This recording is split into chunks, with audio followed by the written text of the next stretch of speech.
ମହିଳାମାନଙ୍କ ପାଇଁ ବଡ଼ ଘୋଷଣା। ଆସନ୍ତା ମାର୍ଚ୍ଚ ମାସରେ 5,000 ନୁହେଁ ଆକାଉଣ୍ଟକୁ ଆସିବ ଏକାଥରେ 10,000 ସୁଭଦ୍ରା ଟଙ୍କା। ଉପକୃତ ହେବେ କୋଟି କୋଟି ମହିଳା। ହେଲେ ତା ପୂର୍ବରୁ ଆପଣଙ୍କ ଆକାଉଣ୍ଟରେ ଯଦି କିଛି ସମସ୍ୟା ରହିଛି ପ୍ରଥମେ ତାର ସମାଧାନ କରନ୍ତୁ, ଆଉ ସୁଭଦ୍ରା ଯୋଜନାର ଲାଭ ଉଠାନ୍ତୁ। ଏକାଥରେ 10,000 ସୁଭଦ୍ରା ଟଙ୍କା ପାଆନ୍ତୁ। ଯଦି ଦେଖିବା ଏବେ ସୁଦ୍ଧା ପାଖାପାଖି 1 କୋଟି ମହିଳା ସୁଭଦ୍ରା ଟଙ୍କାର 5,000 ଲେଖାଏଁ ପାଇସାରିଛନ୍ତି।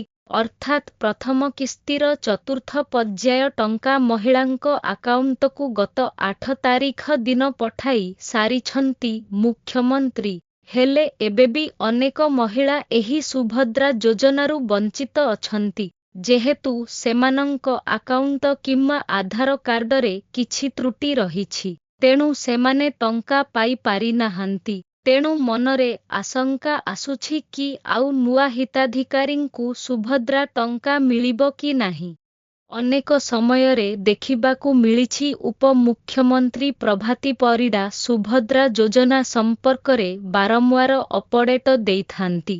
ଯଦି କେହି ଏହି ଯୋଜନାରୁ ବଞ୍ଚିତ ଅଛନ୍ତି ଏବଂ ସେମାନେ ସ୍କିମରେ ସାମିଲ ହେବା ପାଇଁ ଯୋଗ୍ୟ ସେମାନଙ୍କ ଆକାଉଣ୍ଟ କିମ୍ବା ଆଧାର କାର୍ଡରେ ଥିବା ତ୍ରୁଟି ସଂଶୋଧନ କରିବାକୁ କହୁଛନ୍ତି। ହେଲେ ଚତୁର୍ଥ କିସ୍ତି ସରିଯାଇଥିଲେ ବି ଅନେକ ଯୋଗ୍ୟ ହିତାଧିକାରୀ ଟଙ୍କା ପାଇନାହାନ୍ତି।